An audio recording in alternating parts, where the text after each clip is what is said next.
Uni Eropa menyatakan tengah berupaya memenuhi permintaan Presiden Amerika Serikat Donald Trump. Uni Eropa juga akan memberikan perlakuan khusus bagi sejumlah produk pertanian dan hasil laut asal Amerika Serikat.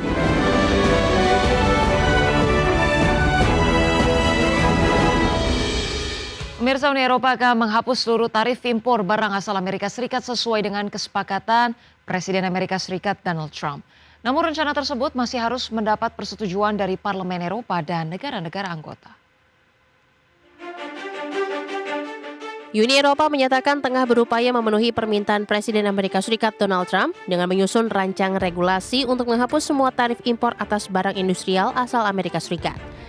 Uni Eropa juga akan memberikan perlakuan khusus bagi sejumlah produk pertanian dan hasil laut asal Amerika Serikat. Menurut pernyataan Komisi Eropa pada hari ini, langkah tersebut akan membuka jalan bagi Amerika Serikat untuk menurunkan tarif impor mobil dan suku cadang asal Eropa menjadi 15%.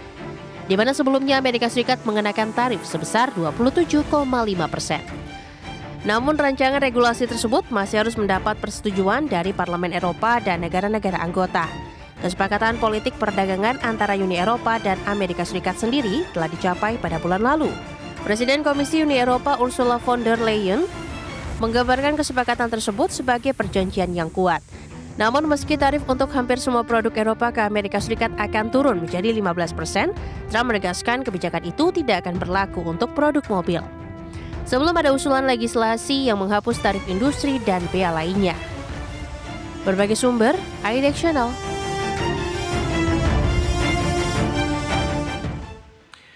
...25 negara menangguhkan pengiriman paket pos ke Amerika Serikat. Langkah tersebut menyebabkan sebagian besar paket yang dikirim ke Amerika Serikat tidak akan lagi diterima. Badan Perserikatan Bangsa-Bangsa untuk Urusan Pos atau UPU melaporkan setidaknya 25 negara telah menangguhkan pengiriman paket pos ke Amerika Serikat akibat tarif yang diberlakukan oleh Presiden Donald Trump. Langkah ini telah memicu serangkaian pengumuman dari layanan pos sejumlah negara termasuk di Perancis, Inggris, Jerman, Italia, India, Australia, dan Jepang, bahwa sebagian besar paket yang dikirimkan ke Amerika Serikat tidak akan lagi diterima. Sebelum pada akhir Juli lalu, pemerintahan Presiden Amerika Serikat Donald Trump mengumumkan berakhirnya pengecualian tarif bagi paket kiriman kecil yang masuk ke Amerika Serikat mulai 29 Agustus ini.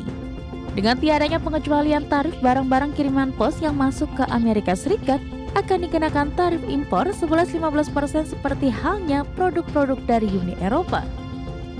Direktur Jenderal UPU telah mengirim surat kepada Menteri Luar Negeri Amerika Serikat Marco Rubio untuk menyampaikan keluhan negara-negara anggota UPU. Surat dilayangkan menyusul disrupsi operasional pos ke Amerika Serikat. Berbagai sumber, IDX Channel. Pemerintah Korea Selatan mengumumkan rencana peningkatan anggaran belanja tahun 2026 dengan kenaikan tertajam dalam 4 tahun. Fokus utama diarahkan pada investasi kecerdasan buatan dan penguatan pertumbuhan ekonomi.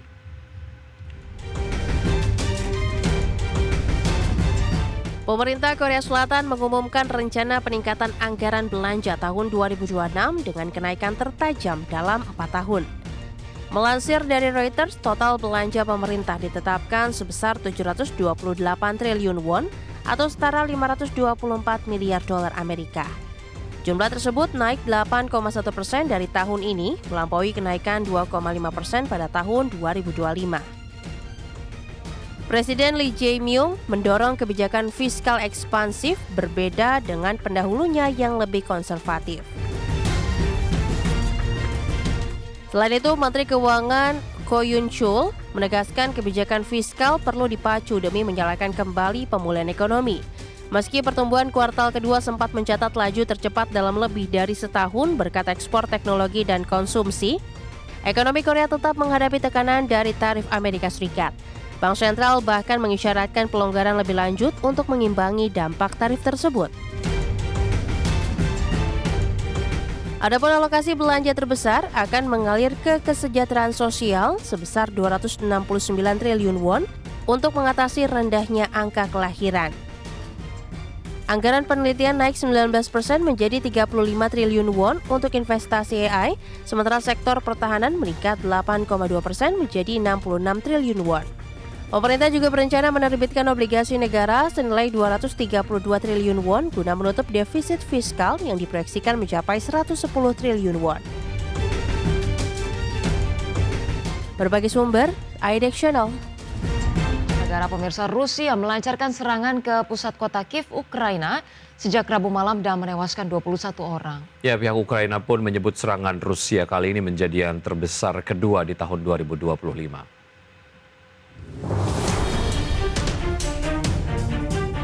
Rusia menolak seruan Amerika Serikat untuk segera mengakhiri pertempuran di Ukraina. Sementara pada saat yang sama, Ukraina dan sekutunya terus berupaya memperoleh jaminan keamanan di masa depan bagi negara yang tengah dilanda perang tersebut. Pihak berwenang Ukraina pada Kamis malam waktu setempat mengatakan serangan Rusia menewaskan 21 orang dan merusak kantor-kantor diplomatik Uni Eropa dan Inggris. Serangan tersebut juga melukai setidaknya 48 orang. Angkatan Udara Ukraina mengatakan Rusia meluncurkan 598 pesawat nirawak serta 31 rudal berbagai jenis ke seluruh wilayah Ukraina pada Kamis kemarin. Serangan itu sebagian besar diarahkan ke Kiev. Dalam pernyataannya, Angkatan Udara Ukraina menyebut serangan yang dilancarkan pada Rabu malam itu menjadi yang terbesar kedua pada tahun ini. Serangan Rusia membuat Uni Eropa bereaksi. Kepala Kebijakan Luar Negeri Uni Eropa Kaja Kallas memanggil utusan Rusia untuk Uni Eropa ke Brussels, Belgia terkait serangan yang merusak kantor-kantor Uni Eropa. Berbagai sumber, IDX Channel. Perserikatan Bangsa-Bangsa menyebut hampir separuh bantuan untuk Gaza telah dihambat penyalurannya oleh Israel. PBB juga mencatat saat ini terdapat 60.000 lebih warga Gaza yang masih mengungsi. Perserikatan Bangsa-Bangsa menyebut hampir separuh bantuan misi kemanusiaan untuk jalur Gaza telah diblokir atau dihambat oleh Israel dalam sepekan terakhir. Juru bicara Sekjen PBB Stephen Dujarric mengatakan upaya hambatan bantuan oleh Israel terus berlanjut hingga saat ini dan membutuhkan waktu berjam-jam untuk disalurkan ke Gaza. Stephen juga menyoroti situasi kemanusiaan di Gaza yang mengaku PBB sangat prihatin dengan resiko serangan Israel yang membayangi Gaza. PBB menyebut serangan Israel akan berakibat fatal pada seluruh wilayah di jalur Gaza. Tim pelacakan populasi PBB mengindikasikan sekitar 1.300 orang mengungsi dari Gaza Utara ke selatan pada awal pekan ini.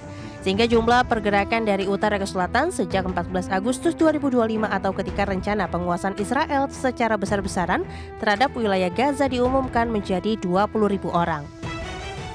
Dan hingga saat ini PBB mencatat masih terdapat 60.000 warga Palestina yang telah mengungsi usai keluar dari wilayah Gaza. Para pengungsi hidup dalam kondisi yang penuh sesak dan dengan resiko keamanan yang tidak menentu. Berbagai sumber, IDX Channel.